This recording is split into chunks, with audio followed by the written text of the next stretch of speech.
All right, we'll continue from where we left off last time. So first and foremost, what's myelin? हमने देखा था myelin is a fatty insulating covering that surrounds the axons. ये बिल्कुल ऐसे होता है जैसे इलेक्ट्रिक वायर होती है। आप इलेक्ट्रिक वायर को सोचिए कि वायर जोन्स है और उसके इर्द गिर्द जो प्लास्टिक कोटिंग है वो myelin। So, what's the point of the myelin being there in our system?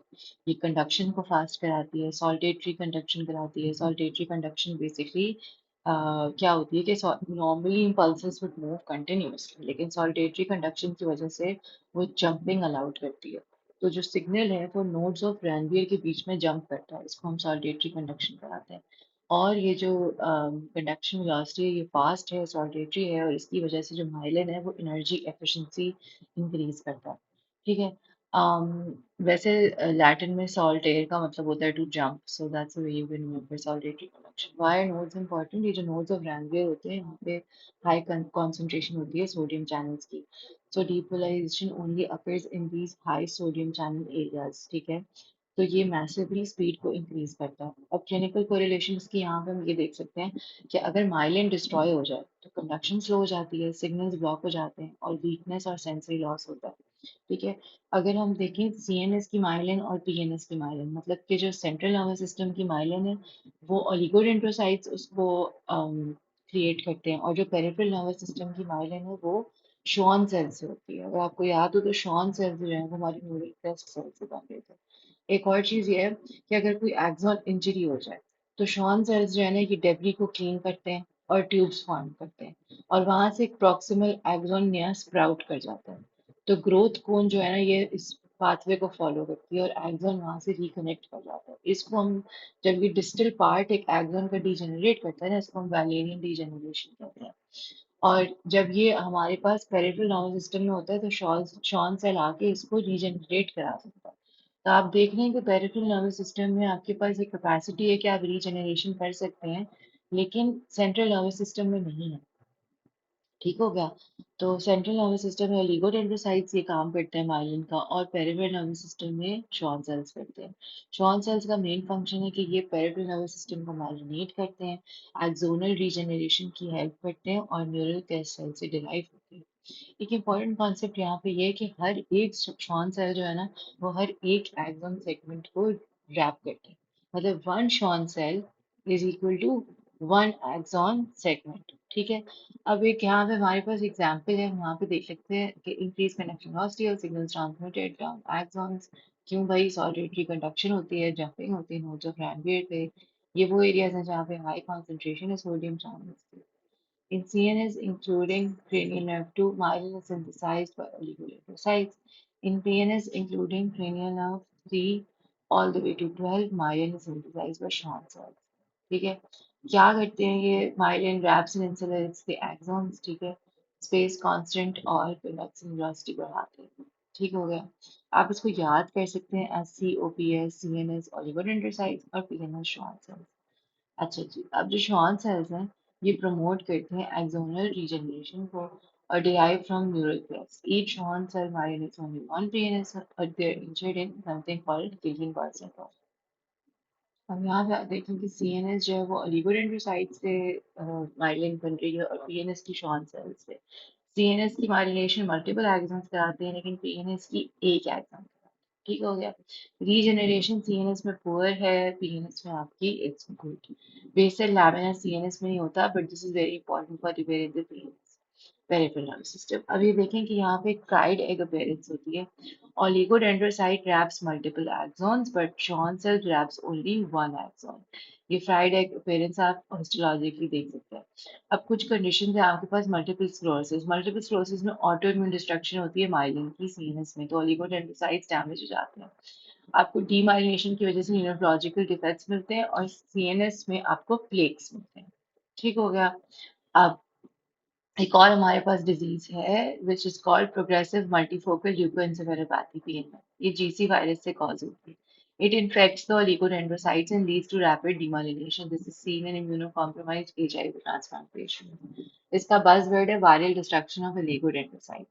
JC virus reactivation करता है, ओलिगोडेंड्रोसाइट्स को इन्फेक्ट करता है, माइलिन डिस्ट्रॉय हो जाती है, डीमाइलिनेशन हो जाती है, तो वाइट मैटर का डैमेज होता है और न्यूरोलॉजिकल डेफिसिट्स मिलते हैं। फिर आपके पास एक और डिजीज है, वो है ल्यूकोडिस्ट्रॉफीज।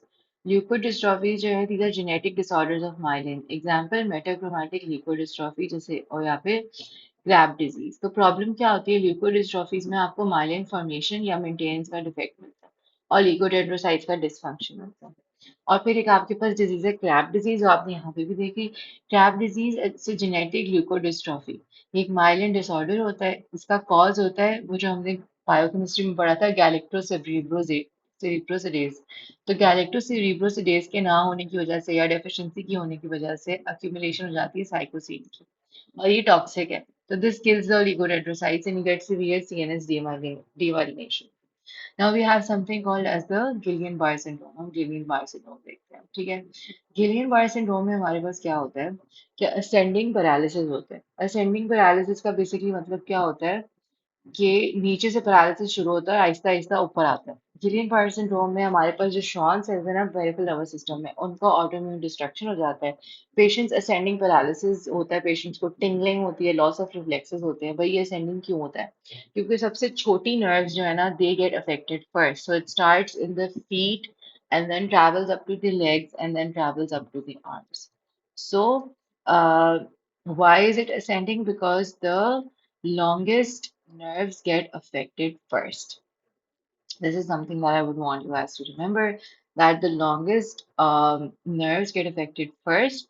So basically, what happens is it starts in the feet and then it travels to the legs and then it travels to the arms. ठीक है। क्लासिक हिस्ट्री आपको मिलेगी ग्रीन बार सिंड्रोम में। कोई रिसेंट इन्फेक्शन हुई है, इम्यून सिस्टम एक्टिवेट हो गया, क्रॉस रिएक्ट करी है वायरल की वजह से, ठीक है। It's common after viral infection के बाद कॉमन होता है, तो पाइलोबैक्टर जेजुनी के बाद असेंडिंग पैरालिसिस कॉमन होता है। ठीक है। अब आपके पास एक डेंजरस कॉम्प्लिकेशन आ जाती है गिलीन बार सिंड्रोम की, और वो डेंजरस कॉम्प्लिकेशन क्या है? It's the respiratory muscle paralysis. इसलिए हम गिलियन बार सिंड्रोम के पेशेंट्स में हमेशा वाइटल कैपेसिटी को मॉनिटर करते हैं, और हम आईसीयू में समटाइम्स रखते हैं पेशेंट को। क्यों? ताकि हम वाइटल कैपेसिटी मॉनिटर करते हैं, दर्द बहुत होता है कि रेस्पिरेटरी मसल का पैरालिसिस ना हो। ठीक हो गया। अब आगे हम चलते हैं, ओलिगोडेंड्रोसाइट्स का हम देख चुके हैं, ये सीएनएस को माइग्रेट करते हैं। Each oligodendrocyte can migrate many axons up to 30। ये मैंने आपको बिल्कुल इस तरह की पिक्चर दिखाई थी, वो जो एग फ्राइड अपेयरेंस थी। ये देखो, एक ओलिगोडेंड्रोसाइट है, बहुत सारे एक्सॉन्स को रैप कर रहा है। ठीक है, बिल्कुल वही चीज उसने फर्स्ट एड में आपको यहाँ पे दिखाई है। ठीक है। Predominant type of glial cells है व्हाइट मैटर में, derive from neuroectoderm. Fried neuroectoderm से ये आ रहा है ना ओलिगोडेंड्रोसाइट। जो शॉन सेल है वो कहाँ से आ रहा है? न्यूरोएक्टोडर्म से आ रहा है। तो ये न्यूरोएक्टोडर्म से आ रहा है। It has a fried egg appearance histologically. It's injured in multiple sclerosis और progressive multifocal leukoencephalopathy और leukodystrophies. तो ओलिगोडेंड्रोसाइट हमारा कहाँ कहाँ इंजर होता है? हमने पीछे देखा है यहाँ पे। ओलिगोडेंड्रोसाइट आपका प्रोग्रेसिव मल्टीफोकल ल्यूकोएन्सेफेलोपैथी में इंजर हो रहा है, मल्टीपल स्क्लेरोसिस में भी इंजर हो रहा है, और ल्यूकोडिस्ट्रोफीज में भी इंजर हो रहा है।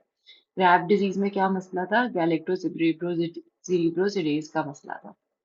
ठीक है। तो मल्टीपल स्क्लेरोसिस में, ल्यूकोडिस्ट्रोफीज में और मल्टीफोकल ल्यूकोएन्सेफेलोपैथी में ये इंजर होता है। ठीक है। अब आपके पास सेंसरी रिसेप्टर्स आ जाते हैं। सेंसरी रिसेप्टर्स की हम बात करें तो हम देखते हैं। अच्छा जी। अब हम अपने सेंसरी रिसेप्टर्स की बात करने वाले हैं, ठीक है। सेंसरी रिसेप्टर्स की जब हम बात करते हैं तो आप याद रखें कि these convert stimuli into nerve impulses. Receptors क्या करते हैं? स्टिमुलाई को कन्वर्ट करते हैं नर्व इम्पल्सेस में। अब डिटेक्ट क्या करते हैं? ये डिटेक्ट करते हैं पेन को और टेम्परेचर को। आपके पास मेनली जो है ना, हम जब बात करते हैं, ये देखो स्टिमुलाई नर्व इम्पल्सेस में, स्टिमुलाई को लेके नर्व इम्पल्सेस में कन्वर्ट करते हैं। अब आपके पास जो है ना, दो चीजें हैं जो आप पहले से देख लो, ठीक है। एक ए डेल्टा फाइबर्स है। ये जो ए डेल्टा फाइबर्स है ना, ये A delta fibres carry fast sharp well localised pain, ठीक है। लेकिन जो सी फाइबर्स हैं, they carry slow dull burning pain, ठीक है। A delta fibers carry fast, sharp, well-localized pain, and C fibers carry slow, dull, burning pain. तो A delta fibers में अपने दिमाग में रखो, ouch pain, sharp है, immediate है, stabbing है। C fibers aching afterward, ठीक है, स्लो है, डल है, बर्निंग है, लिंगरिंग है। ठीक है, A delta plane is fast but attack C is slow, इस तरह आप याद कर सकते हो। ठीक है, अब पेन टाइप्स आपके पास क्या है? वो जो ए डेल्टा है, this is sharp pain, this is the ouch pain, this is the fast localized myelinated pain. But the C fibers, it's like the aching pain, वो पेशेंट बोलता है still hurts, unmyelinated, diffuse, slow, burning. ठीक है, clinical example क्या होगी? अगर मैं एक चूल्हे को हाथ लगाऊं तो इमीडिएट शार्प पेन है ना, जो इमीडिएट शार्प पेन है वो ए डेल्टा फाइबर से आ रही है, लेकिन जो लिंगरिंग बर्निंग पेन है वो सी फाइबर से आ रही है। ठीक है, अब मैं आगे चलती हूँ और देखती हूँ माइसनर्स कॉर्पसेल्स क्या होते हैं। माइसनर कॉर्पसेल्स कहाँ कहाँ होते हैं जी? ये ग्लैब्रस स्किन में होते हैं। ग्लैब्रस स्किन कहाँ होती है? और फिंगर टिप्स में। यह आपकी बेसिकली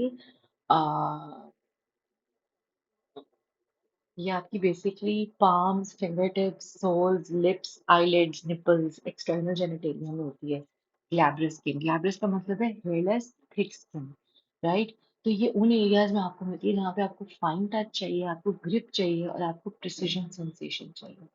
ठीक है, तो माइसर क्रिस्टल्स क्या होते हैं? ये लाइट टच रिसेप्टर होते हैं। ठीक है, they're located in dermal papillae just beneath the epidermis, especially abundant in the glabrous skin. इनका फंक्शन यही होता है कि ये fine touch, texture discrimination, two point discrimination और लो फ्रीक्वेंसी की वाइब्रेशन पकड़ सकते हैं। ठीक है, फॉर एग्जाम्पल क्लिनिकली अगर आप देखें तो जो लोग देख नहीं सकते वो ब्राइल रीड करते हैं। ब्राइल होता है ना, वो जो अंधे लोग बेचारे देख नहीं सकते, the blind, and they read braille with their finger tips, right? तो ये टेक्सचर डिस्क्रिमिनेशन और ब्राइल रीड करने के लिए इंपॉर्टेंट होते हैं माइसनर्स कॉर्पसेल्स। ठीक है, these are large myelinated fibers and they adapt quickly.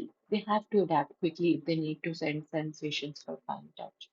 Then we have Pacinian corpuscles. Pacinian corpuscles are basically deep receptors. The deep receptors होते हैं, they detect pressure and they detect high frequency vibration. Pacinian corpuscles, they are again large myelinated and they also adapt quickly. They will be found in deeper skin layers, ligaments, and joints, right? Now, how can you clinically evaluate these? You use a tuning fork vibration. A tuning fork vibration is usually normally felt. आप एक tuning fork लेते हैं और उसको वहीं पे strike करते हैं और जब स्किन पे रखते हैं तो you usually feel it on your ligaments and joints. But this may be lost in peripheral neuropathy and B12 deficiency. तो peripheral neuropathy में और B12 deficiency में आपको ये जो ट्यूनिंग फोर्क की वाइब्रेशन है ये लॉस्ट मिलेगी। क्यों? क्योंकि ये जो पसिनियन कॉर्पसल्स हैं ये डैमेज हो गए। ओके, अब हम वर्टिकल डिस्क में आते हैं। ये स्लोली अडेप्टिंग होते हैं। These are large myelinated fibers and they adapt slowly. They detect basically pressure, shape and edges. Okay, edges, pressure और शेप को ये करते हैं। They found in the finger tips and superficial skin. Clinically आप देखो कि जो फाइन टैक्टाइल डिस्क्रिमिनेशन होती है ना, ये उसको चेक, उसको सेंस करते हैं, fine tactile discrimination. And then we have Ruffini corpuscles. Ruffini corpuscles are usually most important for skin stretch and joint movement. ठीक है, स्किन का स्ट्रेच होना और जॉइंट का मूव होना. These are dendritic endings with capsules and they adapt slowly. So clinically इनको evaluate करने के लिए हम grip control और finger positioning से इसको देखते हैं. ठीक है, we can even appreciate the images in this part. Can you see कि ये जो माइसर कॉर्पसल्स हैं ये लाइट टच के लिए हैं, ये ग्लैब्रस हेयरलेस स्किन में होते हैं। ठीक है, ये देखें, ये ग्लैब्रस स्किन है आपकी फिंगर टिप्स और लिप्स की या आईलिड्स की, एक्सटर्नल जेनिटेलिया की। और ये मर्कल डिस्क हैं, ये प्रेशर को डिटेक्ट करते हैं, ये फिंगर टिप्स और सुपरफिशियल स्किन में। ये रफनी एंडिंग्स हैं, they're for used for constant pressure, stretch and grip. And then we have Pacinian corpuscles for vibration. ये subcutaneous layer में होते हैं। ये वो tuning fork हम जिससे चेक कर रहे थे, deep skin, ligaments and joints. Diabetic neuropathy में क्या होता है? Loss of vibration first होती है। सबसे पहले diabetic neuropathy में आपको loss of vibration मिलती है। तो Pacinian first मिलेगा आपको। B12 deficiency में भी आपको loss of Pacinian corpuscles मिलता है। यही पढ़ा था ना हमने अभी। ठीक है, लॉस ऑफ पसीनेन आपको और किस में मिल रहा था? B12 डेफिशिएंसी में भी मिल रहा था। पेरिफेरल न्यूरोपैथी, ये डायबिटीज की जो पेरिफेरल न्यूरोपैथी है उसमें भी मिल रहा था। लॉस ऑफ फाइन टच आपको कब मिलेगा? माइसनर्स और मेर्कल्स का लॉस कब मिलेगा? Burn injury. बर्न इंजरी में आपको लॉस ऑफ फाइन टच मिलता है, तो फ्री नर्व एंडिंग डिस्ट्रॉय हो जाती है और उससे नमनेस भी होती है। This basically no pain. और अगर फाइबर्स को हम देखें तो ये ए डेल्टा फाइबर्स हैं, ये शार्प इमीडिएट पेन वाले थे, और ये सी फाइबर्स स्लो पेन वाले थे। ठीक है, ये देखें लार्ज माइलिनेटेड फाइबर्स जो हैं आपके, ए डेल्टा जो है स्मॉल माइलिनेटेड है, लार्ज माइलिनेटेड ए अल्फा और ए बीटा है, मीडियम माइलिनेटेड ए गैमा है, और स्मॉल अनमाइलिनेटेड फाइबर्स सी फाइबर्स है। अब ये स्मॉल है और अनमाइलिनेटेड है इसलिए स्लोली लेके चलते हैं पेन को, लेकिन जो ये आपके ए डेल्टा है ना, ये स्मॉल भी है और माइलिनेटेड भी है, तो ये बहुत फास्ट लेके आते हैं। ठीक हो गया। Now let's look at the peripheral nerve quickly. When we look at a peripheral nerve, हम उसको डिवाइड करते हैं पार्ट्स में, ठीक है। तो सबसे बाहर हमें क्या मिलता है? आउटर कवरिंग मिलती है जो कि epineurium, this is your epineurium, ठीक है। ये जो है ना आउटर कवरिंग होती है, फिर जो होल नर्व को कवर करती है जो आपकी एपिन्यूरियम, ठीक है। अब जो बंडल ऑफ नर्व्स है ये पेरिन्यूरियम कवर करता है, और जो बेसिकली बंडल को हम क्या कहते हैं? फैसिकल। तो जो फैसिकल बंडल की कवरिंग है वो पेरिन्यूरियम, और जो इंडिविजुअल फाइबर की कवरिंग है वो एंडोन्यूरियम, ठीक है। तो एंडोनोडियम सबसे थिन सपोर्टिव कनेक्टिव टिश्यू होता है, ये सराउंड करता है इंडिविजुअल एक्सॉन्स को, ठीक है, और supports individual myelinated fibers, and then we have the